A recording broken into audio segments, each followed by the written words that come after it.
Marilah kita sama-sama niat thalabul ilmi, buka mata, buka telinga, buka mata hati kita untuk semata-mata menerima ilmu yang akan disampaikan oleh guru kita Al-Imam Ad-Da'illallah Al-Habiban Al-Fadil Al-Habib Rizik bin Muhammad bin Husain Syahab. Waktu dan tepat dengan segala hormat Allahi falyatafadhal mashkura. Udhkurus salata 'alan nabi, udhkurus salata 'alan nabi. Allahu akbar, Allahu akbar, walillahi.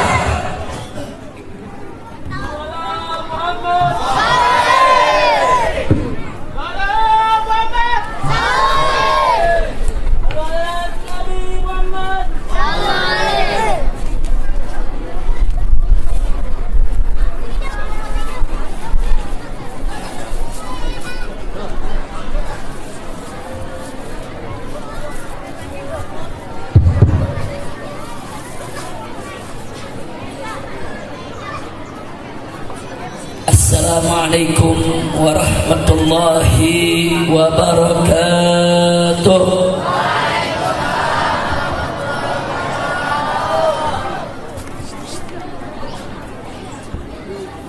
Bismillah walhamdulillahil qail fi qissati Isra wa mi'raji sayyidil qabail wa sahibil fadail. Subhanalladzi asra bi'abdihi layla minal masjidil harami ilal masjidil aqsa alladzi barakna hawlah linuriyahu min ayatina innahu huwas samiul basir. Asyhadu an la ilaha illallah wahdahu la syarika lah wa asyhadu anna sayyidana Muhammadan abduhu wa rasuluh la nabiyya ba'dah. Allahumma salli wa sallim wa barik ala sayyidina wa habibina wa syafi'ina wa maulana nabiyyina Muhammadin wa ala alihi al-tahirin al-tayyibin wa ashabihi al-ghurr al-mayamin wa man tabi'ahum bi ihsanin ila yaumiddin. Siyadatul habaib asy-syurafa wa sa'adatul ulama'il fudala wa jami'il hadirin al-ahibba'il a'izza rahimakumullah. Usikum jami'an wa nafsi bittaqwallah wa bi ta'ati rasulillahi sallallahu alaihi wasallam. فنسأل الله سبحانه وتعالى أن يهدينا إلى صراطه المستقيم ويجعلنا من المتقين ويدخلنا جنته جنة النعيم بحق سيد المرسلين والحمد لله رب العالمين. تقبل الله منا ومنكم فتقبل يا كريم.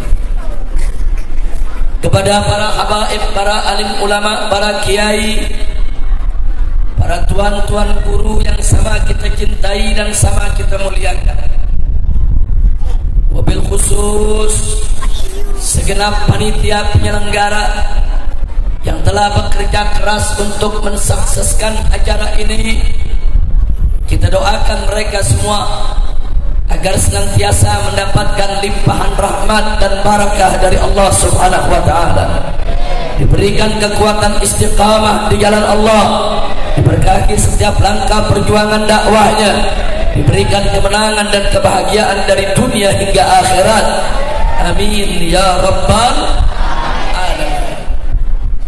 Satu keberuntungan bagi kita semua pada hari ini kita kumpul di tempat ini dalam rangka memperingati satu peristiwa besar yang pernah dialami oleh seorang manusia besar yang memiliki nama besar, riwayat besar, sejarah besar. Dialah Nabi besar Sayyiduna Muhammad sallallahu alaihi wasallam. Tidak lain dan tidak bukan, ini merupakan peringatan dari Isra Mi'raj beliau yang sangat luar biasa. Dan juga satu keberuntungan bagi kita. Kita hadir di sini bersama para ulama kita, para kiai kita. Di sini hadir bersama kita Al-Muhtaram Al-Mukarram Kiai Haji Asep Saifuddin, pimpinan daripada Pondok Pesantren Al-Muhajirin di Tegal Danas. Dan hadir juga bersama kita Kiai Haji Margani Hidayat, pimpinan daripada Pondok Pesantren Anwar Khaliliyah. Dan juga hadir bersama kita yaitu pimpinan daripada Front Pembela Islam untuk Bekasi Raya, kota maupun kabupaten, yaitu Al-Habib Salim bin Idrus Al-Attas. Dan juga hadir bersama kita yaitu guru kita yang aktif berdakwah kemana-mana untuk mensiarkan agama, Al-Habib Hasan bin Alwi As-Saggaf. Dan juga alhamdulillah kebahagiaan tersendiri bagi saya hadir di sini akhi, saya punya kakak yang tercinta yaitu As-Sayyid Muhammad Taufik bin Husin bin Syihab yang merupakan warga daripada Lipo Cikarang ini. Nah, mudah-mudahan kumpulnya kita di tempat ini akan menjadi turunnya rahmat dan barakah. Dan semoga kita tidak keluar dari tempat ini kecuali dosa kita diampuni oleh Allah, kesalahan kita dimaafkan oleh Allah, penyakit kita disembuhkan, kesulitan kita dimudahkan, kesempitan kita dilapangkan, dan kita mendapatkan kebahagiaan dari dunia hingga akhirat. Amin ya rabbal alamin. Di sini masih banyak para habaib dan kiai-kiai yang lainnya yang hadir bersama kita. Tidak kita sebutkan satu persatu nama-nama beliau, tapi sedikit pun tidak mengurangi rasa hormat dan mahabbah kita kepada mereka semua. Kita doakan semoga semua para ustadz, para kiai kita senantiasa mendapatkan yaitu kekuatan untuk berjuang di jalan Allah dan mendapatkan keberkahannya. Amin ya rabbal alamin. Ahibail kiram, peristiwa Isra dan Mi'raj merupakan suatu peristiwa yang memang sulit dicerna oleh akal biasa. Akan tetapi bukan berarti tidak masuk di akal. Sulit dirasionalisasikan bukan berarti irasional. Nah, kenapa? Sebab peristiwa Isra dan Mi'raj merupakan suatu peristiwa yang suprarasional. Maknanya berada jauh dari jangkauan akal manusia. Akal manusia begitu sempit, ilmu yang diberikan Allah begitu sedikit. Allah nyatakan dalam Al-Qur'anul Karim, faqala ta'ala wa ma utitum minal ilmi illa qalila. Tidaklah engkau sekalian diberikan ilmu oleh Allah kecuali teramat sedikit. Dengan akal yang sempit, ilmu yang sedikit, mustahil manusia mampu untuk mengarungi samudra lautan ilmu pengetahuan Allah yang maha luas tanpa batas. Oleh karenanya, agar kita mudah untuk bisa percaya menerima kebenaran daripada peristiwa Isra dan Mi'raj, tidak cukup hanya dengan mengandalkan akal, mengandalkan logika dan ilmu saja. Tapi lebih daripada itu, wajib mendirikan keyakinan kita atas dasar iman kepada Allah Subhanahu wa ta'ala. Karena terlalu banyak masalah-masalah gaib yang Allah ceritakan dalam Al-Quran atau disampaikan oleh Nabi melalui hadisnya, logika kita tidak sampai, ilmu kita tidak mampu untuk menguraikannya, tapi iman dengan mudah bisa menerimanya. Dan memang banyak masalah-masalah gaib yang menuntut keimanan kita. Maka itu pada kesempatan berbahagia ini saya ingin mengajak semua yang ada di sini, yuk mari kita kuatkan iman kita, mantapkan iman kita agar kita mudah menerima segala persoalan gaib yang diceritakan oleh Allah dan Rasul-Nya, baik dalam Al-Quran maupun hadis Nabi kita Muhammad sallallahu alaihi wasallam. Oleh karena itu Pak, Bu, mari kita lihat tatkala Nabi pulang dari Isra Mi'raj, Allah Subhanahu wa taala berfirman di awal atau permulaan surat Al-Isra yang disebut juga surat Bani Israel yang tadi sudah dibaca oleh ustaz kita, qori kita, saudara. Bagaimana Allah menyatakan faqala ta'ala subhanalladzi asra bi'abdihi laila minal masjidil harami ilal masjidil aqsa alladzi barakna haula linuriyahu min ayatina innahu huwas samiul basir. Shadaqallahul azim. Surat Al-Isra ayat pertama ini menceritakan tentang peristiwa Isra-nya Nabi. Adapun peristiwa Mi'raj diceritakan oleh Allah dalam surat An-Najm dari ayat pertama sampai ayat ke-18 yang sebagiannya tadi juga dibacakan oleh qori kita, saudara. Di mana di dalam surat An-Najm bagaimana Allah menceritakan tentang kehadiran Nabi inda sidratil muntaha, di sidratul muntaha, di sisi Allah Subhanahu wa ta'ala. Nah, mari kita perhatikan, saudara. Ketika Nabi pulang dari Isra dan Mi'raj, saudara, kemudian Nabi menceritakannya ke seluruh penduduk kota Mekah, baik yang muslim maupun yang kafir, baik yang beriman maupun yang tidak beriman. Kenapa Nabi mesti menceritakan? Karena memang Allah yang memerintahkannya untuk memberitahu umat manusia bagaimana Allah menunjukkan kebesarannya kepada Nabi kita Sayyiduna Muhammad sallallahu alaihi wasallam. Nah, karena itu Pak, Bu, saya hari ini tidak ingin bercerita kronologis peristiwa Isra Mi'rajnya.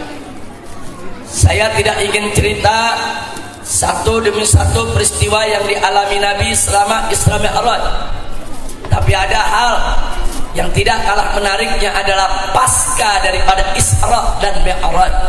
Setelah Isra dan Mi'raj, saudara, yaitu terjadi dialog antara Abu Jahal dengan Sayyiduna Abu Bakar As-Siddiq radhiyallahu ta'ala anhu. Jadi Abu Jahal menantang Abu Bakar untuk menggunakan logika dan menggunakan ilmu di dalam menilai daripada peristiwa Isra dan Mi'raj, saudara. Apa kata Abu Jahal? Abu Jahal mengatakan, ya Abu Bakar, hei Abu Bakar, atusaddiqu katba Muhammadin? Apa kau masih percaya dengan bohongnya Muhammad, dengan dustanya Muhammad? Hei Abu Bakar, gunakan akal sehatmu, gunakan otak warasmu, gunakan dong ilmu dan pengalamanmu. Kau kan tahu kita menunggang unta melakukan perjalanan dari kota Mekah sampai ke Palestina tanpa istirahat 15 hari 15 malam baru sampai. Pulang pergi 1 bulan. Sekarang Muhammad bercerita melakukan perjalanan dari Al-Masjidil Haram yang ada di kota Mekah sampai Al-Masjidil Aqsa yang ada di Palestina hanya dalam waktu sebagian malam. Hei Abu Bakar, gunakan akal sehatmu, gunakan otak warasmu, gunakan ilmu dan pengalamanmu, gunakan kecerdasanmu, kepintaranmu. Aku sadiku katba Muhammadin. Apa iya engkau percaya dengan dustanya Muhammad? Masya Allah, itu tantangan Abu Jahal, saudara. Ini merupakan tantangan luar biasa. Abu Bakar ditantang, gunakan logika, gunakan akal.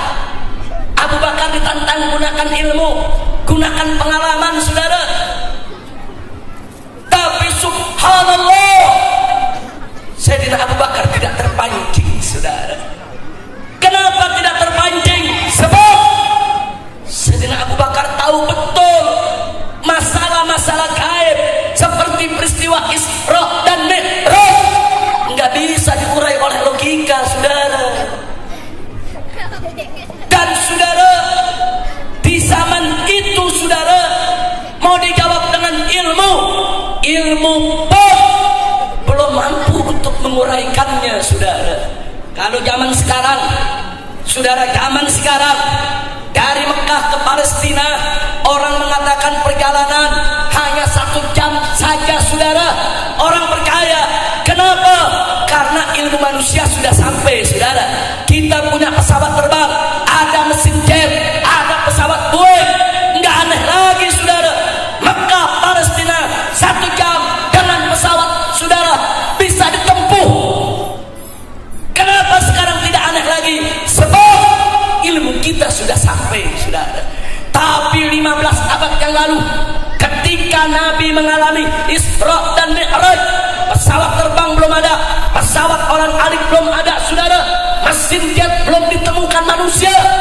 Ketika itu ilmu manusia belum sampai. Bagaimana mungkin Abu Bakar harus menjawab dengan ilmu? Nggak mungkin, saudara.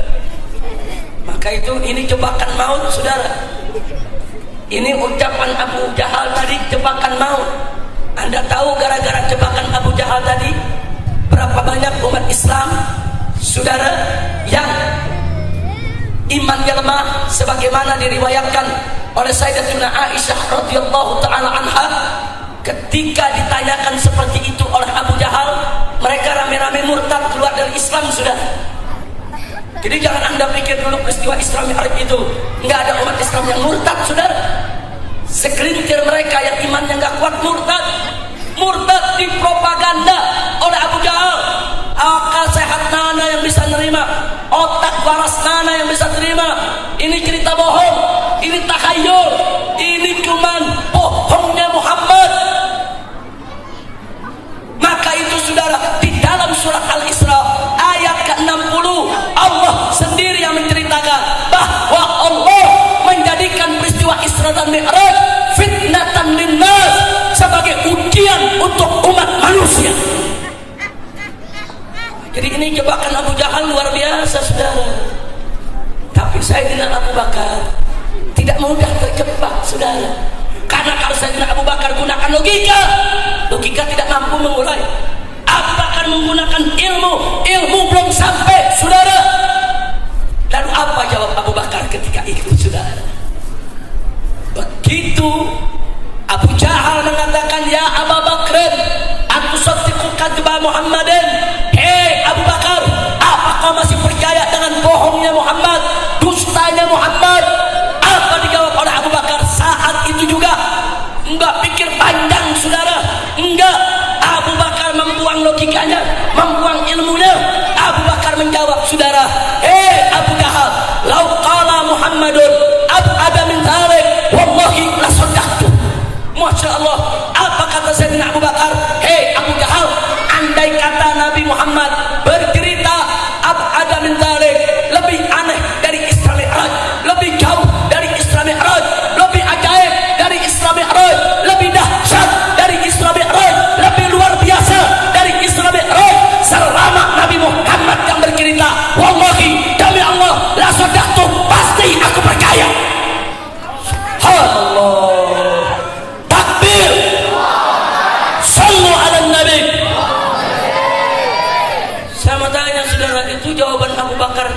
saudara.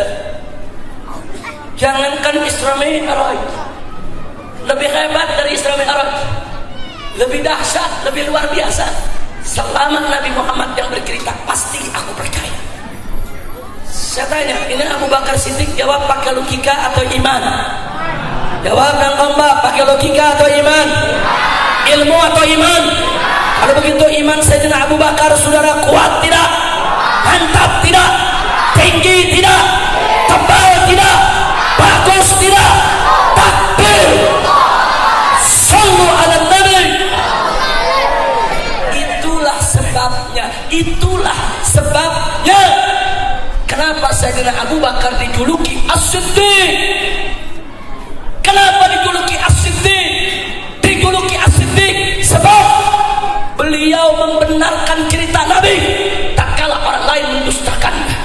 Beliau menerima cerita Nabi tanpa reserve, tanpa sedikit pun keraguan, saudara. Begitu saja beliau telan apa yang datang dari Nabi, saudara, sementara orang lain masih mempertanyakannya. Itulah sebabnya beliau dijuluki Sayyiduna Abu Bakar Siddiq radhiyallahu taala anhu, saudara. Makanya kita lihat, kalau iman udah model begitu, nggak bisa dipropaganda. Iman kalau sudah model begitu, nggak bisa dipengaruhi. Iman kalau sudah model begitu, saudara, nggak bisa dijebak oleh manusia seperti Abu Jahal, saudara. Alhamdulillah. Maka itu saya mau tanya, kalau begitu saudara, kedudukan iman penting tidak? Penting tidak? Perlu tidak? Kalau begitu wajib tidak kita beriman? Wajib tidak kita jaga iman? Wajib tidak kita pelihara iman? Wajib tidak kita tingkatkan iman? Takbir! Sallu ala Nabi. Saudara, dari dialog tadi kita dapat pelajaran yang luar biasa. Pelajaran apa gerangan?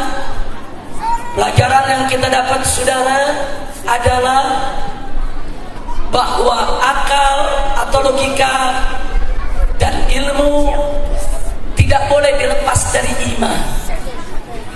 Hati-hati Pak Bu ya, manakala ilmu dan akal dilepas dari ikatan iman, maka akal bisa berpikir liar, ilmu bisa disalahgunakan, saudara. Tapi manakala akal diikat dengan iman, akal akan berpikir benar. Manakala ilmu diikat dengan iman, ilmu akan tepat guna, tidak disalahgunakan, saudara. Jadi jangan main-main dengan iman, saudara. Makanya jangan kaget, sekarang ini di Indonesia banyak orang jadi profesor, doktor, sekolah di luar negeri, pintar-pintar, cerdas-cerdas, ilmunya tinggi-tinggi, tapi dia nggak ikat dengan iman, saudara. Akibatnya coba lihat, berapa banyak di antara mereka ngelantur, mengeluarkan pendapat-pendapat yang bertentangan dengan aturan Allah dan Rasulnya. Ada profesor doktor mengatakan poligami haram, homoseks halal. Ini ilmu macam apa, saudara? Bahkan ada profesor doktor yang mengatakan di zaman sekarang ini, saudara, di Indonesia, bahwa Isra Mi'raj itu hanya dongeng.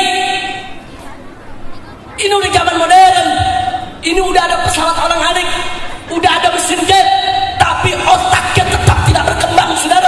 Kenapa? Sebab ilmu dan logikanya tidak diikat dengan iman. Hati-hati, saudara. Belajar jauh-jauh ke luar negeri, puluhan bahkan belasan tahun, apa jadi profesor, ujung-ujungnya dia berpendapat laki boleh kawin sama laki. Ya, saudara, saudara, saudara, saudara, saya dari kecil sampai umur 50 tahun nggak pernah lihat ayam jago kawin sama ayam jago. Saya nggak tahu orang Cikarang. Di Cikarang ada nggak ayam jago kawin sama ayam jago? Ayo jawab yang kompak, ada nggak? Nggak ada, berarti sama. Perhatiin ayam, bu,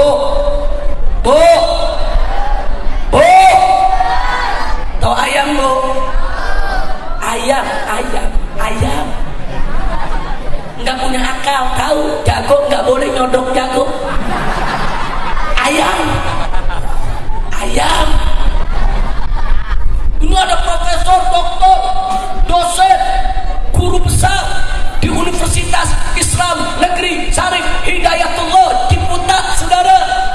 Bahkan anggota Dewan Pakar Kementerian Agama Republik Indonesia, dia bilang laki boleh kawin sama laki, perempuan boleh kawin sama perempuan. Saya tanya, ngawur tidak? Ngawur tidak? Ayam nggak punya akal, tapi tahu jago nggak boleh kawin sama jago, betina nggak boleh kawin sama betina. Ayam. Ini profesor doktor bilang laki boleh kawin sama laki, perempuan boleh kawin sama perempuan. Saya mau tanya, ini yang binatang yang mana?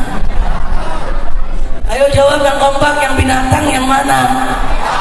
Ayam atau profesor? Emang ayam bukan binatang?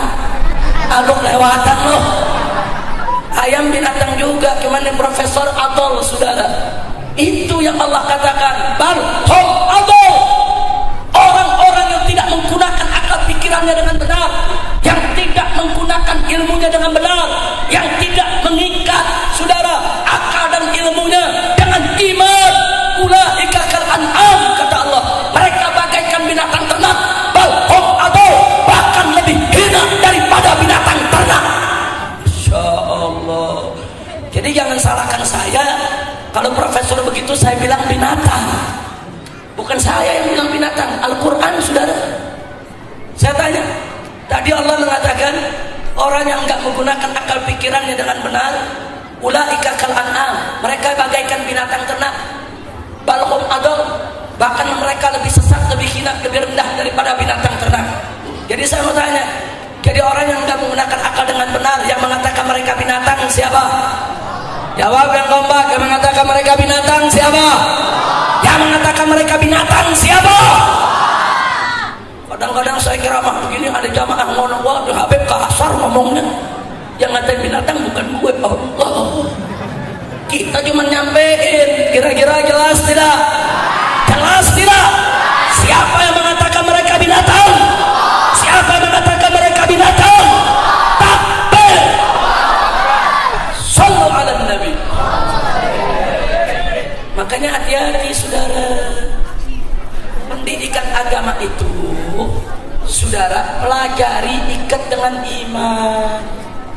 Yang belajar agama aja masih bisa salah jalan, apalagi yang nggak belajar agama, saudara. Saya kaget, di Indonesia banyak orang ngaku nabi, betul? Betul? Orang ngaku nabi, saya nggak kaget. Yang saya kaget, setiap ada yang ngaku nabi punya pengikut. Begitu kita periksa pengikutnya, ada dokter, ada insinyur, ada sarjana hukum. Ini sekolahnya pada tinggi, saudara. Ikut nabi palsu, goblok. Saya mau tanya, pintar apa goblok? Pintar apa goblok? Tapi jujur, pendidikannya tinggi kan? Dokter, insinyur, sarjana hukum. Saudara, kok bisa jadi pengikut nabi palsu? Ini, saudara, karena dangkal ilmu agama. Ini, saudara, karena akal dan ilmunya tidak diikat dengan iman. Iman. Maka jangan lepaskan iman kita, saudara. Jaga kita punya iman. Apalagi di zaman sekarang, aliran sesat di mana-mana, ditambah lagi kristenisasi di mana-mana, kemurtadan di mana-mana. Kalau kita tidak waspada menjaga iman kita, saudara, hati-hati, kita bisa terjebak jatuh di dalam lembah kekafiran, saudara. Na'udzubillah min. Saya tanya, aliran sesat banyak tidak? Banyak tidak? Yang ngaku nabi di Indonesia ada tidak? Banyak tidak? Mau di Jakarta ada orang namanya Ahmad Musedeng, ngaku nabi, katanya dapat wahyu di Gunung Bunder, sudah. Ngawur tidak? Ngawur tidak?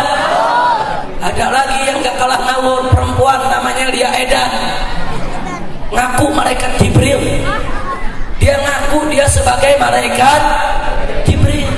Kebetulan tahun 2008 dia dipenjara di Polda Metro Jaya, saudara. Dan pada tahun yang sama saya juga dipenjara di Polda Metro Jaya karena dianggap provokator untuk menolak Ahmadiyah di Indonesia. Karena dituduh ini provokator, gara-gara orang ini umat Islam di Indonesia jadi memusuhi Ahmadiyah, nggak terima Ahmadiyah, di mana-mana nolak Ahmadiyah. Oh, ini provokator. Masa bodoh amat kalau dibilang provokator, saudara. Memang betul kok Ahmadiyah bukan Islam, betul? Betul. Memang betul kok Ahmadiyah nggak boleh ada di Indonesia, betul? Setuju Ahmadiyah dibubarkan? Setuju. Provokator semua. Iya, nah, cerita saudara. Waktu saya sedang dibesuk oleh beberapa kiai di penjara, lagi ngobrol sama kiai-kiai. Tahu-tahu di gedung seberang, gedungnya misah. Ada satu perempuan keluar bawa handuk sama ember. Di kiai pada tanya, "Beb, itu siapa perempuan?" Kita jawab, "Jibril mau ke Jamban." Ngawur tidak? Ngawur tidak? Emang ada malaikat ke Jamban? Enggak ada, saudara.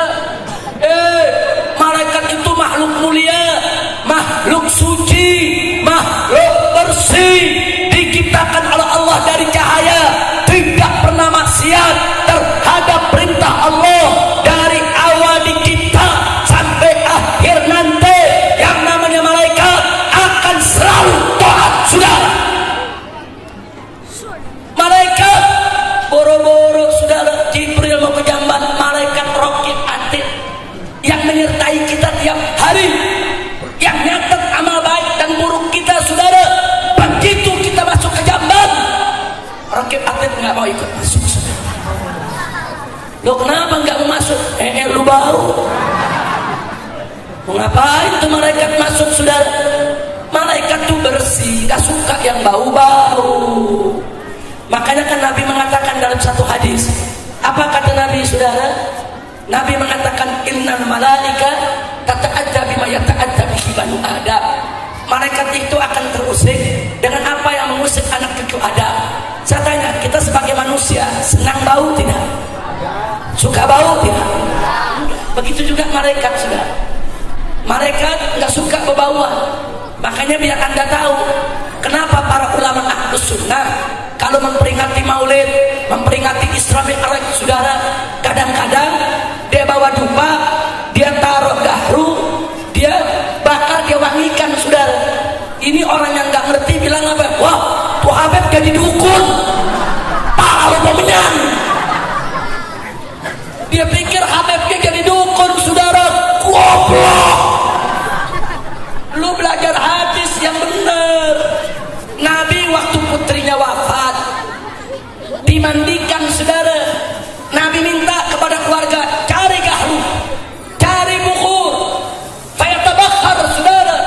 Nabi bakar itu kayu-kayu wangi, saudara.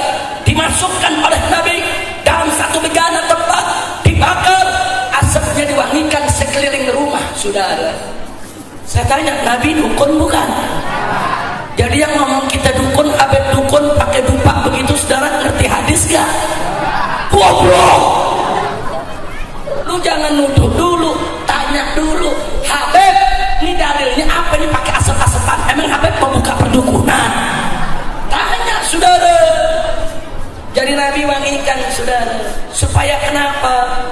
Sebab Nabi bilang, innal malaika tata'adda bima yata'adda bihi banu Adam. Kata Nabi, malaikat itu terganggu dengan bebauan yang manusia gak suka. Ini ada jenazah lagi dimandikan. Biasanya kalau dimandikan kan ada kotorannya keluar. Makanya suruh pakaiin kapur baru, saudara. Suruh pakai daun bidara, saudara. Kenapa? Supaya baunya gak kemana-mana.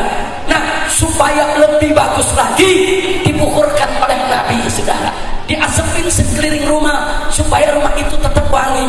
Supaya kenapa? Supaya malaikat rahmat turun. Malaikat rahmat turun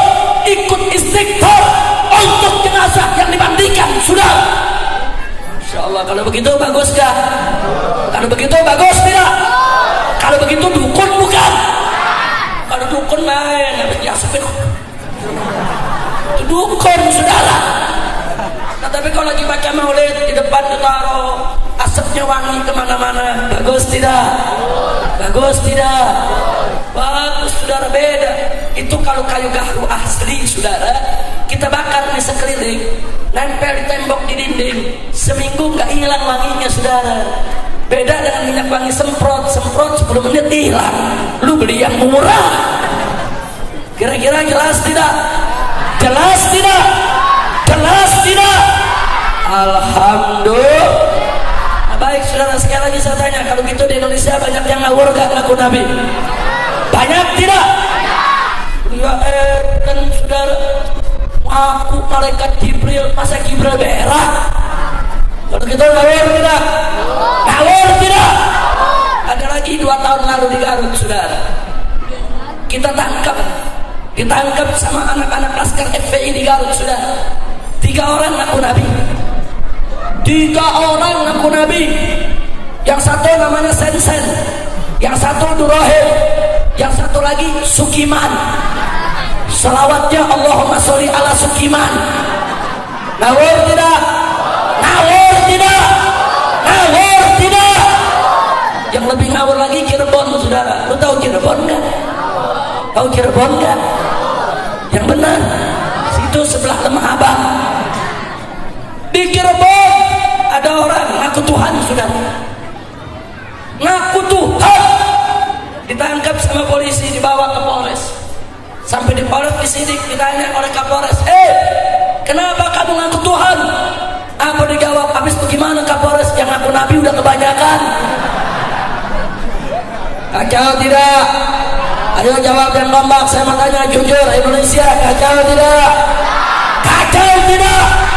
Kacau tidak? Itulah Indonesia. Apa Anda rela Indonesia kacau terus? Apa Anda rela Indonesia kacau terus?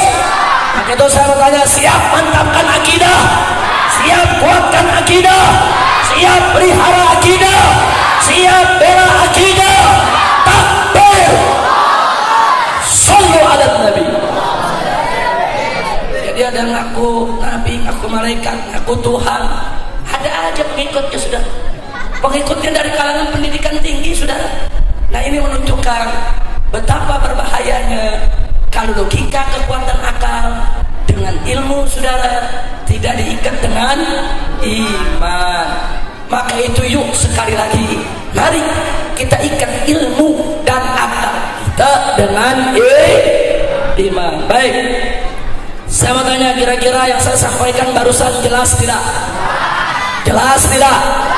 Sekarang saya mau tanya, kalau begitu ilmu diikat dengan iman perlu tidak? Akal diikat dengan iman perlu tidak? Siap ikat ilmu dan akal dengan iman? Betul. Takbir. Sallu ala Nabi. Saya akan buktikan, saudara, dengan satu contoh betapa iman itu penting. Mau tidak? Mau tidak? Betul? Baik, saudara. Di sini ada kaum ibu. Saya mau tanya, Bu, ibu kalau haid menstruasi boleh sholat gak? Boleh puasa Ramadan gak? Baik, saya mau tanya, kalau ibu sudah bersih, sholat yang ditinggalkan karena haid perlu diqodok gak? Perlu gak? Enggak perlu. Kalau puasa Ramadan wajib gak diqodok? Itu aturan Nabi, saudara. Sayyidatuna Aisyah radhiyallahu taala anha, istri Nabi tercinta, mengatakan dalam satu riwayat, kunna nahidu inda ahdi Rasulillah sallallahu alaihi wasallam fa nu'maru bi qada'is siyam wa la nu'maru bi qada'is shalah. Kata Siti Aisyah, Pak, kata Siti Aisyah, dulu kami kaum wanita mengalami haid, mengalami menstruasi, di zaman Nabi, tapi kami tidak diperintahkan untuk mengqadha salat. Kami hanya diperintahkan untuk mengqadha puasa. Kami dulu kami diperintah untuk qadha puasa, tapi kami nggak diperintah untuk mengqadha salat. Itulah aturan Nabi Muhammad sallallahu alaihi wasallam. Kira-kira kaum bapak jelas tidak? Jelas tidak? Bu, betul begitu Bu? Betul Bu? Alhamdulillah. Nah, sekarang mari kita lihat jujur, dalam rukun Islam mana lebih dulu disebut sholat atau puasa? Jawab yang kompak, jangan cuma 5 orang, yang lain nanti dianggap nggak tahu, saudara. Dalam rukun Islam mana yang lebih dulu disebut, sholat atau puasa? Sholat atau puasa? Yang menjadi tiang agama, puasa atau sholat? Puasa atau sholat? Kalau begitu mana lebih tinggi, puasa atau sholat? Mana lebih penting, puasa atau sholat? Mana lebih wajib, puasa atau sholat? Itu juga aturan syariat, saudara. Sholat lebih tinggi daripada puasa. Itu aturan Islam. Perempuan yang haid wajib mengqadha puasa, tidak wajib mengqadha sholat, tidak perlu. Itu aturan syariat, saudara. Kira-kira jelas tidak? Nah, sekarang kita pakai logika, pakai akal. Hati-hati, saudara. Saya mau kasih contoh betapa bahayanya akal tanpa iman, saudara. Ada orang pakai logika, pakai akal, tapi dia nggak pakai iman, saudara. Dia akan protes. Ini syariat Islam nggak logik. Ini syariat Islam tidak masuk di akal. Ini syariat Islam logikanya tidak lurus. Kenapa? Ya coba lihat, sholat lebih penting daripada puasa. Lah kok puasanya wajib diqadha? Kenapa sholatnya enggak? Enggak masuk logik, saudara. Kalau berdasarkan logika, kalau puasa saja wajib diqadha, apalagi sholat. Mestinya sholat lebih wajib untuk diqadha, saudara. Itu kalau pakai logika. Betul? Betul? Atau sebaliknya sholat saja tidak perlu diqadha, yang lebih tinggi dari puasa. Maka berdasarkan logika, puasa lebih tidak perlu diqadha, saudara. Kenapa tidak perlu mengqadha puasa? Sholat aja yang lebih tinggi, nggak perlu diqadha. Logika. Betul begitu? Betul? Itu logika, saudara. Nah, kalau kita hanya pakai logika, tidak diikat dengan iman, logika kita akan protes syariat, akan menghina syariat. Dia katakan syariat Islam tidak masuk di akal, syariat Islam tidak logik, syariat Islam tidak tegak lurus, syariat Islam ngawur. Masya Allah. Maka saya tanya, kalau begitu akal tanpa iman bahaya tidak? Bahaya tidak? Bisa menentang iman tidak? Bisa menentang syariat tidak? Ya tentang, saudara. Nah, sekarang kita sebagai mukmin bagaimana sikap kita? Perhatikan baik-baik. Bu, kira-kira yang saya sampaikan jelas gak, Bu? Paham, Bu? Baik, mari kita lihat. Kita sebagai mukmin bagaimana menyikapi itu, saudara? Saudara, seorang mukmin itu punya prinsip amanna billah wa bima ja'a anillah. Kami beriman kepada Allah dan kami beriman dengan apa saja yang datang dari Allah. Amanna bi Rasulillah wa bima ja'a an Rasulillah. Kami beriman kepada Rasulullah dan kami beriman dengan apa saja yang datang dari Rasulullah. Amanna bis syariah wa saddaqna bis syariah. Kami beriman dengan syariat dan kami terima, kami benarkan aturan syariat. Ini prinsip seorang mukmin, saudara. Maka itu dalam persoalan tadi, terima dulu pakai iman. Ya Allah, hamba beriman, hamba terima aturanmu ya Allah. Salat lebih tinggi dari puasa. Aku aku terima ya Allah, dan aku juga terima aturanmu ya Allah. Perempuan yang haid wajib mengkodok puasanya, tidak wajib mengkodok sholatnya. Kami beriman ya Rabb, amanna bisyariah wa saddaqna bisyariah. Kami beriman kepada syariat dan kami percaya kepada syariat ya Allah. Terima dulu pakai iman, jangan protes sama akal saudara. Terima dulu pakai iman, itu aturan Allah. Saya mau tanya semua di sini, aturan Allah wajib tidak kita terima? Wajib tidak kita terima?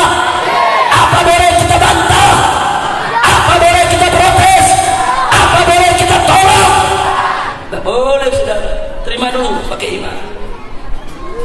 Setelah terima pakai iman, akal boleh nanya untuk menggali, bukan buat protes saudara. Akal bertanya, ya Allah, bukan hamba ingin memprotes ya Allah, bukan hamba ingin mengkritik ya Allah, bukan niat hamba untuk menolak kau punya syariat ya Allah. Akan tetapi ya Allah, litminanil qulub, untuk menenangkan hati, walitakwiyatil iman, dan untuk menguatkan iman, hamba mau bertanya ya Allah, sholat itu kan lebih wajib daripada puasa ya Allah. Kenapa puasa wajib diqadha, sholatnya tidak bagi perempuan yang haid? Kenapa ya Allah? Kok begitu ya Allah? Saya tanya, boleh nanya tidak? Boleh nanya tidak? Boleh nanya yang dalam saudara, tak apa-apa, tapi jangan protes. Nah habis nanya, bagaimana jawabnya? Jawab pakai ilmu saudara, ilmu yang diikat dengan iman. Ilmu tadi menuntun akal mencari jawaban saudara. Setelah dituntun, ketemu jawabannya saudara. Akal berpikir, kenapa begini, kenapa begitu, kenapa ya? Kok puasa wajib qadha, sholat nggak wajib qadha, padahal sholat lebih penting daripada puasa. Kenapa ya? Nah dituntun ilmu, cari jawabannya, ketemu saudara. Apa jawabannya? Oh iya ya, puasa itu kan setahun sekali, cuman bulan Ramadan. Kalau ada perempuan haid 7 hari, dia tidak puasa 7 hari, nanti dia wajib qadha. Qadhanya nanti boleh sekaligus 7 hari, boleh dicicil sehari-sehari, dan qadhanya pun saudara bebas. Mau di bulan Syawal boleh, Dzulqa'dah boleh, Dzulhijjah boleh saudara, mau di bulan Muharram boleh, Safar boleh, Rabiul Awal, Rabiul Tsani, Jumadil Ula, Jumadil Tsaniyah, Rajab hingga Sya'ban, bebas dia untuk mengqadha saudara. Nah pertanyaan saya khususnya kepada ibu-ibu, Bu, utang 7 hari puasa dibayar kapan saja dalam waktu setahun, kapan aja Bu. Saya mau tanya, berat atau ringan? Berat atau ringan? Ringan saudara. Ibu-ibu ini yang ngalami ringan saudara. Oh justru karena ringan tetap Allah wajibin, pantas diwajibin qadha sama Allah karena ringan, karena tidak memberatkan saudara. Ternyata masuk di akal tidak? Masuk di akal tidak? Baik, yang keduanya saudara, sholat. Sholat memang lebih penting, lebih wajib dari puasa, tapi sholat itu tiap hari, bukan setahun sekali. Sehari semalam 5 waktu sholat saudara, 17 rakaat. Kalau seorang perempuan haid 7 hari, nanti begitu bersih dia wajib mandi, dia mesti qadha saudara. Qadha saudara 5 waktu sholat kali 7 hari, 35 waktu sholat. Nanti haid lagi, bersih lagi, mandi lagi, qadha lagi. Setiap bulan dia mesti mengqadha 35 waktu sholat. Jujur saya mau tanya ibu-ibu, ringan atau berat? Ringan atau berat? Berat saudara. Oh pantas, kenapa Allah nggak wajibkan perempuan haid untuk mengqadha sholatnya?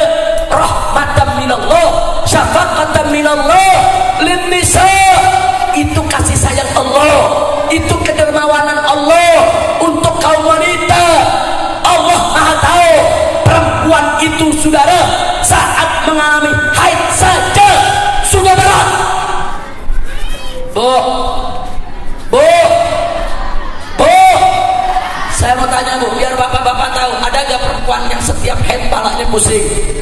Ada. Ada gak yang haid perutnya sakit? Ada. Adakah yang haid terus meriang? Ada. Ada gak yang haid terus gak mau keluar rumah? Ada. Ada gak yang haid terus uring Bu? Kita nggak tahu karena nggak ngalami. Sekali-sekali kaum lelaki perlu haid 7 hari biar tahu susahnya haid, saudara. Susah. Dia mesti ngurus darah kotornya, dia mesti bersihkan darah kotornya, dia mesti menghadapi segala efek daripada haid dan menstruasinya. Berat, saudara. Allah Maha tahu. Perempuan sudah berat ngurus menstruasinya, Allah tidak beratkan lagi dan kodok sholatnya, saudara. Kenapa? Sebab prinsip Islam itu, saudara, yuridullah bikumul yusra wala yuridu bikumul usra. Allah menginginkan kemudahan buat hamba-hambanya, bukan kesulitan. Masya Allah. Kalau gitu saya mau tanya yang ada di sini, kalau begitu perempuan yang haid nggak diwajibkan mengkodok sholat, saudara, wajar tidak? Wajar tidak? Masuk di akal tidak? Sementara puasa yang setahun sekali tetap diwajibkan kodok, wajar tidak? Masuk di akal tidak? Ternyata syariat Islam logik tidak? Masuk di akal tidak? Takbir. Insya Allah. Jadi jangan seenaknya ngomong syariat Islam gak masuk di akal. Para lubuhnya gak masuk di akal, saudara. Bukan syariat Islam gak masuk di akal, otak lu belum nyampe, ilmu lu belum cukup, iman lu belum kuat. Nah, jadi seenaknya menghina syariat Islam, saudara. Kira-kira jelas tidak? Jelas tidak? Nah, dari sini saya mau tanya, kalau begitu akal tanpa iman bahaya tidak? Ayo jawab yang keempat, akal tanpa iman bahaya tidak? Ilmu tanpa iman bahaya tidak? Kalau begitu iman itu penting tidak? Perlu tidak? Wajib tidak? Siap jaga iman? Takbir. Sallu ala Nabi. Saudara, masih banyak contoh-contoh lain, saya tidak ingin menyampaikannya dalam kesempatan ini. Tapi kalau kita mau belajar, kita akan dapatkan contoh-contoh yang luar biasa banyaknya. Betapa berbahayanya logika dan ilmu digunakan tanpa diikat dengan iman. Ikat itu akal dengan iman, ikat itu ilmu dengan iman. Bapak ibu yang saya cintai, akal itu anugerah Allah, ilmu itu anugerah Allah, anugerah yang besar. Dan jangan lupa, iman juga anugerah Allah, bahkan merupakan anugerah terbesar, saudara. An-ni'matul kubra. Coba kita lihat, saudara, berapa banyak dulu orang-orang kafir di zaman Nabi ketemu Nabi, lihat Nabi, ngobrol sama Nabi, kenal dengan Nabi, tapi mereka tidak mendapatkan nikmatul iman. Tapi kita yang duduk di sini, saudara, nggak pernah ketemu Nabi, nggak pernah lihat Nabi, nggak pernah duduk sama Nabi. Zaman kita sudah jauh daripada zaman Nabi, tapi alhamdulillah Allah memberikan kepada kita nikmatul iman wa nikmatul Islam. Betul? Alhamdulillah. Masya Allah, saudara. Anda tahu, suatu hari Nabi duduk bersama para sahabatnya. Apa kata Nabi di depan sahabatnya? Ahbabi, ahbabi, mata arahum, mata alqahum. Kata Nabi, kekasihku, kekasihku, kapan aku bisa lihat mereka dan kapan aku bisa bertemu dengan mereka? Ini Nabi ngomong sendiri, ini sahabat pada dengar nih, saudara. Waktu Nabi bicara begitu sekali, sahabat dia. Kemudian Nabi ulangi lagi, ahbabi, ahbabi, mata arahum, mata alqahum. Hei para kekasihku, kapan aku bisa lihat mereka, kapan aku bisa ketemu dengan mereka? Begitu Nabi bicara kedua, sahabat mulai saling melirik satu sama lain. Ini Nabi manggil siapa? Diulangi ketiga kali sama Nabi, ahbabi, ahbabi, mata arahum, mata alqahum. Begitu Nabi ulangi ketiga kali, para sahabat penasaran. mereka bertanya, ya Rasulullah, alasna bi ahbabi, wahai Rasulullah, bukankah kami ini yang kumpul di sini adalah para kekasihmu?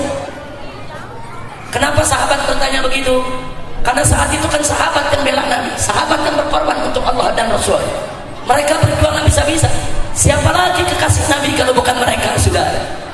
Jadi mereka tanya, alasna bi ahbabi, bukankah kami adalah kekasihmu, wahai Rasulullah?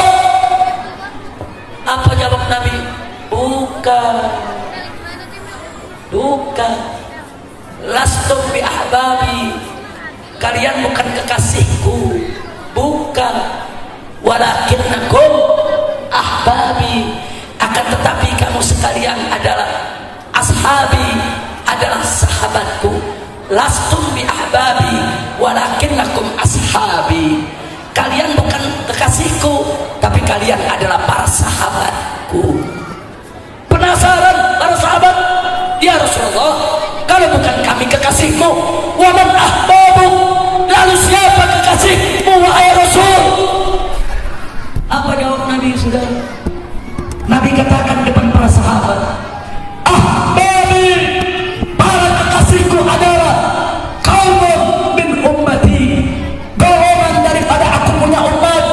Lam yarawni, mereka tidak pernah lihat aku, wa amanu bi, tapi mereka beriman kepadaku.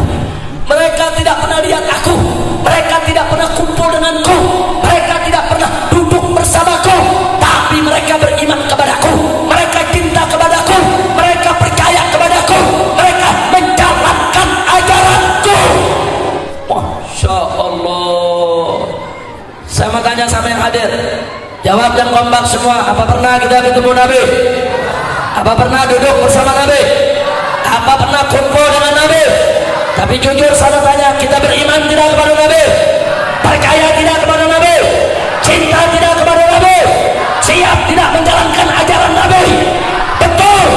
Insya Allah kita semua adalah saudara para kekasih Nabi, yang dirindu oleh Nabi, yang Nabi pengen lihat dan ketemu kita, saudara. Masya Allah. Jadi kita punya peluang emas untuk menjadi kekasih Nabi, saudara. Rugi betul kalau kita hidup di zaman sekarang kita nggak jadi kekasih Nabi. Rugi, saudara.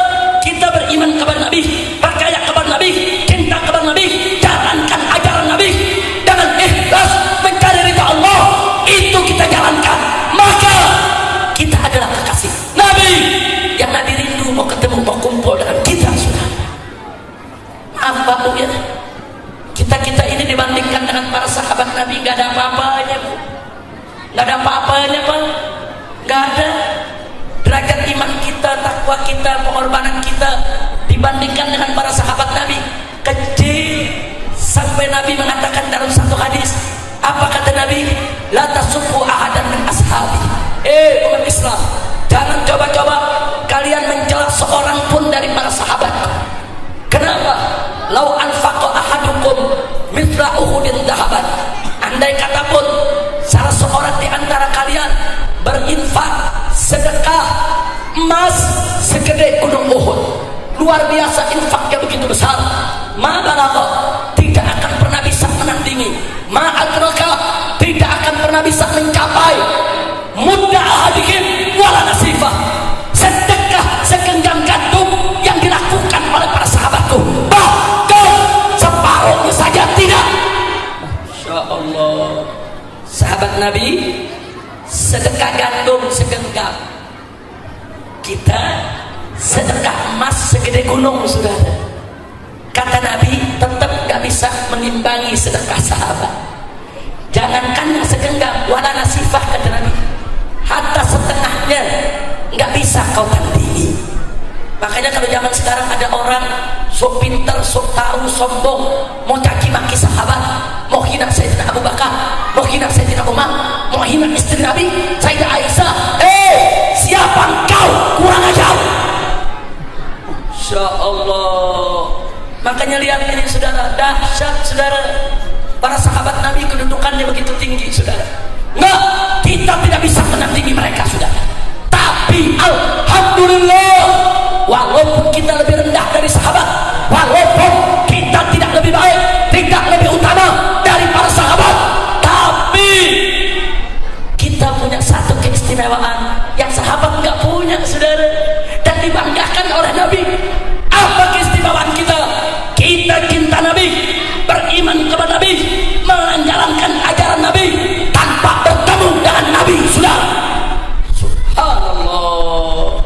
Begitu saya bertanya semua di sini, siap beriman kepada Nabi?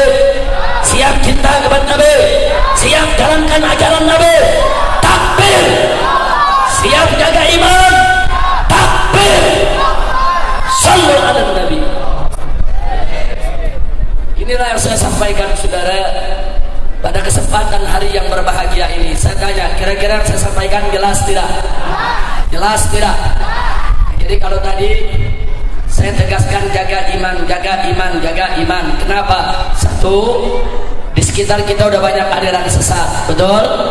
Berarti jaga iman penting tidak? Yang kedua, di sekitar kita banyak kristenisasi, betul?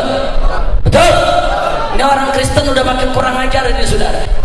Di Car Free Day setiap hari Minggu saudara, di Jalan Tamrin dan Jalan Sudirman, mereka pakai sepeda, pakai kaos dengan tulisan berkah Yesus.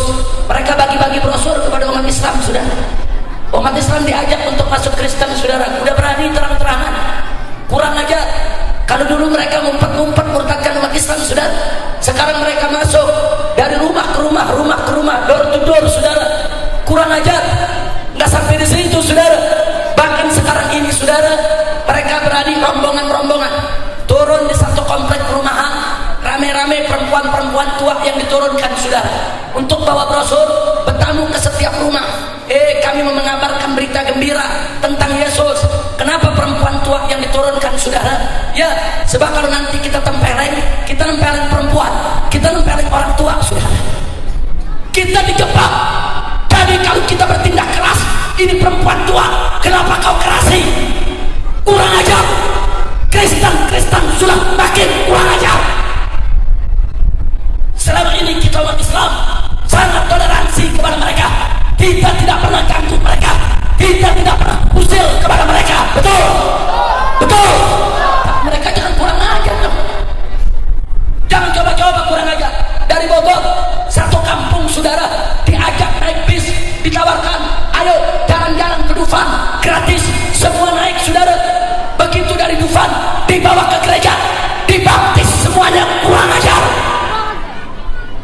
Masya Allah, ini nggak boleh dibiarkan saudara. Nah, maka itu saya ingin ingatkan kepada umat Islam saudara, di mana anda mulai bermukim baru dengan jumlah yang cukup banyak, bangun masjid di sekitar anda.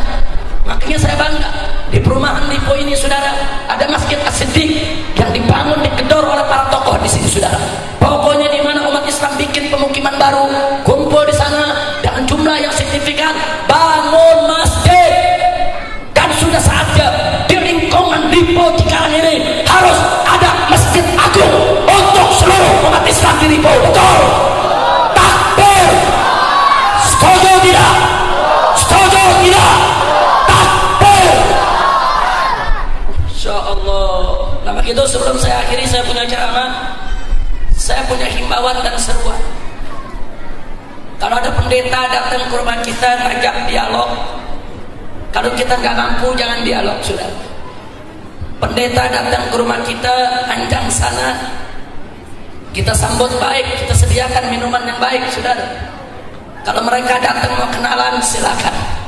Tapi kalau mereka datang ke rumah kita untuk mengkristenkan kita, memurtadkan kita, merampok akidah kita saudara, kurang ajar masuk ke rumah kita merampok iman kita. Kadal kebon, kutil babi, kawan jangan. Ada yang nanya, Habib, ntar kalau polisi datang bagaimana? Jawabnya gampang, polisi datang, rampok pak, rampok, selesai sudah. Lah kan rampok kalau membahayakan orang yang punya rumah, tanya polisi. Rampok datang bawa senjata, mau rampok harta kita, mau bunuh kita, boleh tidak dilawan? Boleh tidak dilawan? Itu dalam bahasa hukum disebut overmatch. Bela paksa, bela diri, tidak kena pidana, saudara. Polisi datang ada apa? Polisi tanya, rampok, rampok. Ada yang ngomong, Habib kalau gitu Habib ngajarin umat ngebohong dong. Enggak, saya nggak ngajarin ngebohong. Emang betul dia rampok sudah. Rampok akidah, rampok iman. Saya mau tanya kepada yang hadir, mana yang lebih berharga saudara? Harta atau iman? Harta atau akidah? Emas atau iman? Emas kepentingan atau akidah? Saya tanggung jawab dunia akhirat, saudara. Enggak ada urusan. Oh, kalau polisi mengatakan Habib jangan mengajarkan umat semacam itu, baik. Kalau anda tidak mau ada pendeta yang disembelih oleh umat Islam di depan rumah, ya saudara, maka mereka yang menyebarkan agama kepada umat yang sudah beragama, tangkap, jebloskan ke penjara. Betul, betul. Jadi jangan polisi nyalain kita, saudara. Pokoknya ada orang datang ke rumah kita nawarin Kristen, ini kan namanya direct selling ini, saudara. Ini jual beli langsung, saudara. Alhamdulillah agama Islam nggak murah, saudara. Ini kan agama murahan.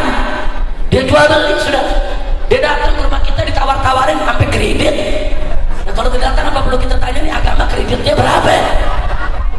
Masya Allah, kurang ajar tidak? Nah, jadi setidaknya kalau anda tidak berani, atau mungkin karena dikirim perempuan tua, saudara, yang dikirim perempuan tua kurang ajarnya, saudara, tangkap aja, bawa ke kantor polisi, biar mereka kapok, saudara. Dia melanggar undang-undang. Dalam undang-undang kita, dalam SKB 3 Menteri, tidak boleh melakukan misi agama kepada umat yang sudah beragama, saudara. Apalagi kristenisasi di lingkungan umat Islam, kurang ajar. Insya Allah, kira-kira jelas tidak? Begitu saya mau tanya, siap lawan kristenisasi? Siap lawan kristenisasi? Termasuk jangan sembarangan ngizinin gereja didirikan di wilayah kita, saudara. Setuju? Saudara, umat Islam nggak pernah menghalangi umat lain untuk ibadah. Silakan mereka ibadah, silakan mereka bangun gereja, tapi ada aturannya, saudara. Gereja boleh dibangun di satu wilayah. Syarat yang pertama, saudara, 60 warga muslim setempat, saudara, dengan bukti KTP setuju dengan pembangunan itu, saudara. Minimal 60 KTP warga setempat yang beragama berbeda, saudara, mesti setuju dengan pembangunan tersebut. Syarat kedua, ada 90 KTP dari warga setempat yang beragama Kristen yang akan menggunakan gereja tersebut, saudara. Kalau Kristennya cuma 5 ekor, nggak boleh mereka bangun gereja di wilayah kita, saudara. Ini aturan, saudara. Kita bangun masjid di Bali nggak gampang. Saya punya kawan bangun masjid di Bali, mengajukan permohonan izin dari tahun 70, baru 2015 keluar izinnya, saudara. 45 tahun. Jangan sembarangan, saudara. Anda bangun masjid di Manado tanpa izin, masjid Anda dibakar, saudara. Anda bangun masjid di Nusa Tenggara Timur tanpa izin, masjid Anda dibakar. Kita tahu diri, saudara. Kita bangun masjid di Manado pakai izin. Kita bangun masjid di Nusa Tenggara Timur pakai izin. Kita bangun masjid di Bali pakai izin, saudara. Karena kita tahu diri, itu wilayah mayoritas agama lain, betul. Nah, karena itu, saudara, ada orang lain, agama lain mau bangun rumah ibadah di wilayah kita, merasa mesti ikut aturan yang ada. Kalau mereka memenuhi aturan, silahkan mereka bangun. Enggak, kita enggak keberatan, saudara. Tapi jangan coba-coba pakai KTP palsu, KTP jebakan, KTP warga lain.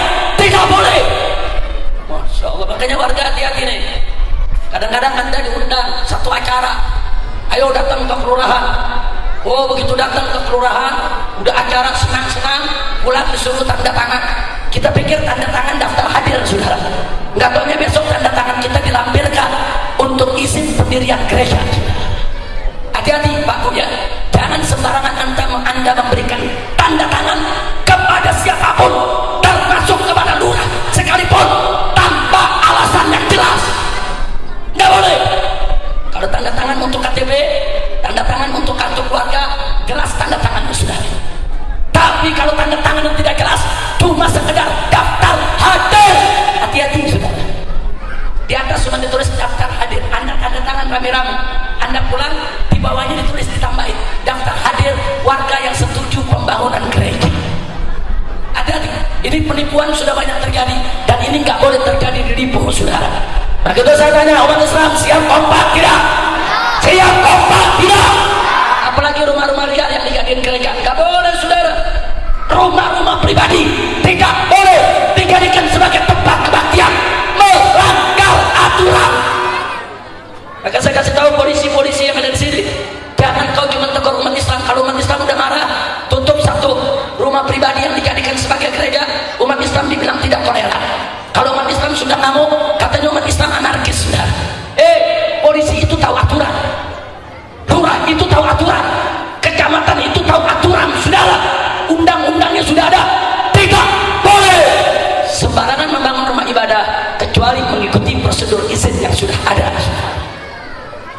Nah begitu saya tanya, siap tegakkan aturan? Siap tegakkan aturan?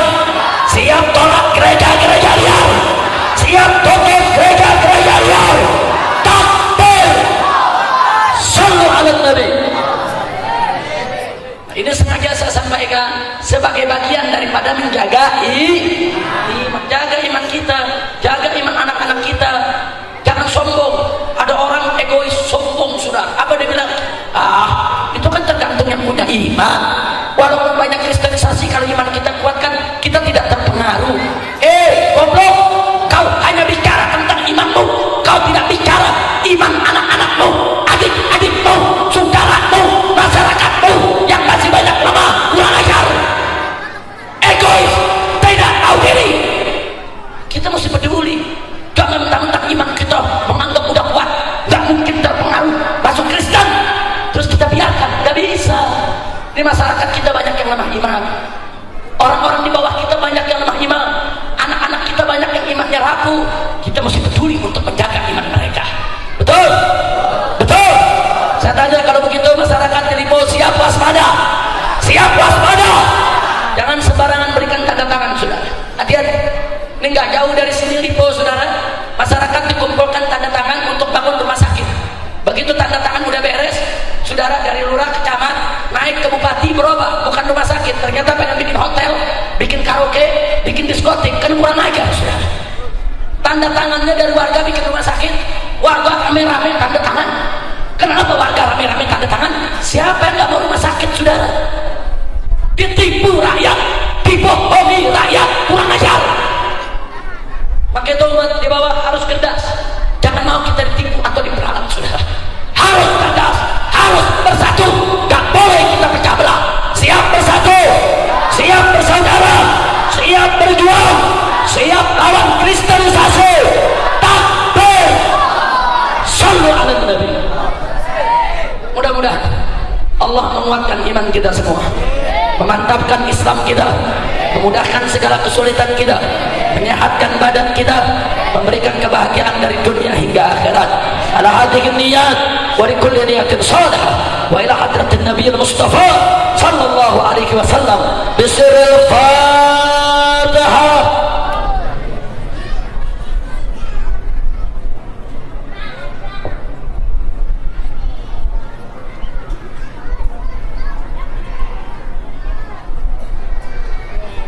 Taqabbalallahu minna wa minkum wa taqabbal ya karim. Jangan ada yang bergerak dari tempatnya. Sama-sama kita baca doa dari salah satu guru sesepuh kita yang hadir di sini, dan kita akan ikut mengaminkannya bersama. Setuju? Setuju? Nah, dari saya cukup sekian. Terima kasih atas segala perhatian. Mohon maaf atas segala kekurangan, kekhilafan dan kesalahannya. Hadani Allah wa iyyakum ila siratihil mustaqim. Wallahu muwaffiq ila aqwamit thariq. Wassalamu alaikum warahmatullahi wabarakatuh. Silakan panitia, mana kiai yang baca doa.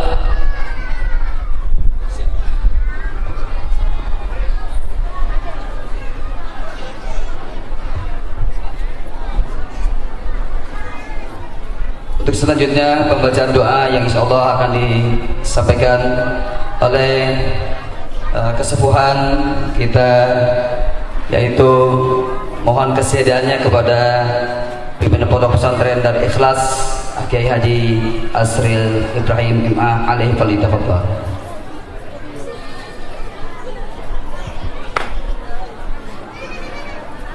Dan insya Allah setelah kita baca doa akan melangsungkan santunan kepada 200 anak yatim. Ba'den insya Allah santapan jasmani. Jadi jangan dulu bubar. Insya Allah kita ada nasi kuhuli insya Allah.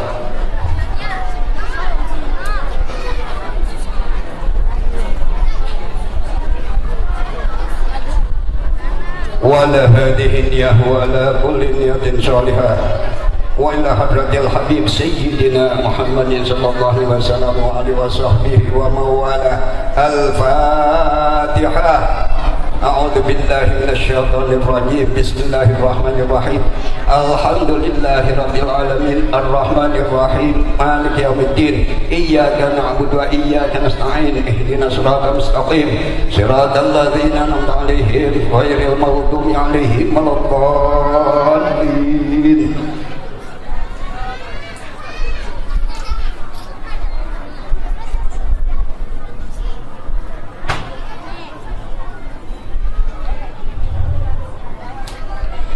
اللهم صل على سيدنا محمد وسلم ورضي الله تبارك وتعالى عن كل صحابة رسول الله أجمعين والحمد لله رب العالمين حمدا حامدين حمدا ناعمين حمدا شاكرين حمدا يوافي نعمه ويكفي مزيده.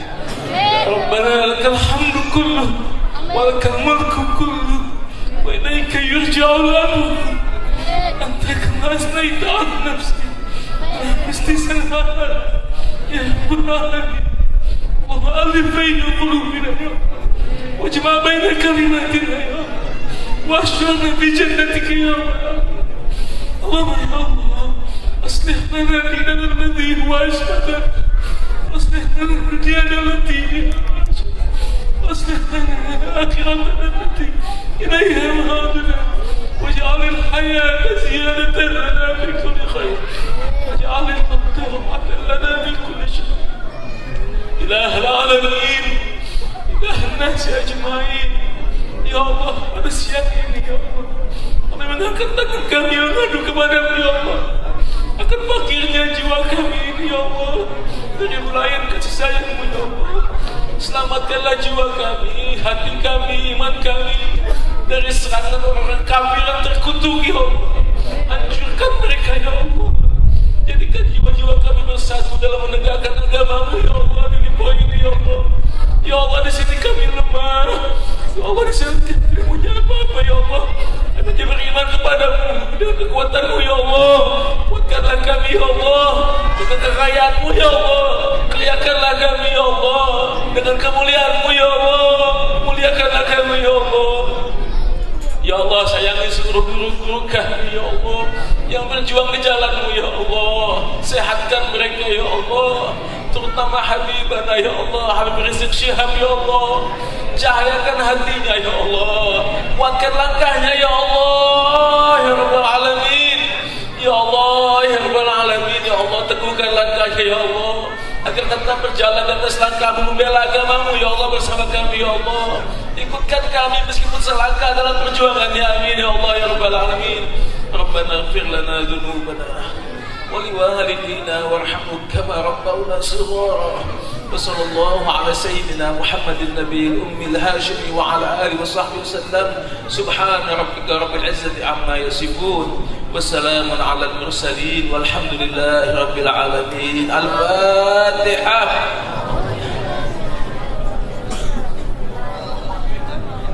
الرحمن الرحيم مالك يوم الدين إياك نعبد وإياك نستعين اهدنا الصراط المستقيم صراط الذين أنعمت عليهم غير المغضوب عليهم ولا الضالين. Hidup FPI, takbir. Hidup FPI. Doakan Habib kita panjang umurnya, disehatkan badannya, dikuatkan imannya. Rohatil adiyar tasdo ilayalil maulide wa barikan nari abdo mimani ahmadi. Rohatil adiyar tasdo ilayalil maulide wa barikan nari abdo mimani ahmadi wa barikan nari abdo mimani ahmadi barikan nari abdo mimani ahmadi ilayadil maulidi ilayadil maulidi.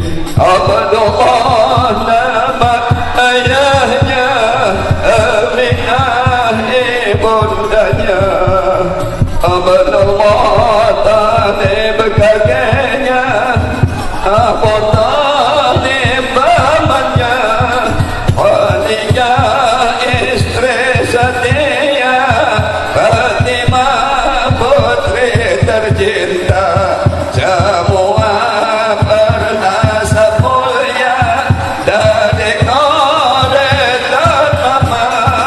Inilah sosok Rasul yang penuh suka duka. Inilah kisah sang Rasul yang penuh suka duka. Oh, penuh suka duka, oh, penuh suka duka.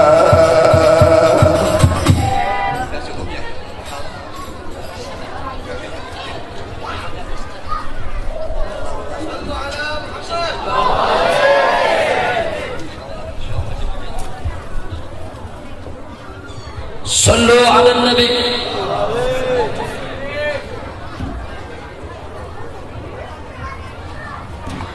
Alhamdulillah, barusan kita mendengarkan ceramah tausiah yang begitu panjang dan lebar, yang begitu akurat. Mudah-mudahan menjadikan kepada kita iman kita hebat untuk alat taat kepada Allah Subhanahu wa taala, berkat yang hebat taat mengikuti sunnah-sunnah Kanjeng Nabi Muhammad sallallahu alaihi wasallam, dan hingga akhir hayat kita tetap dalam keadaan Islam wal iman.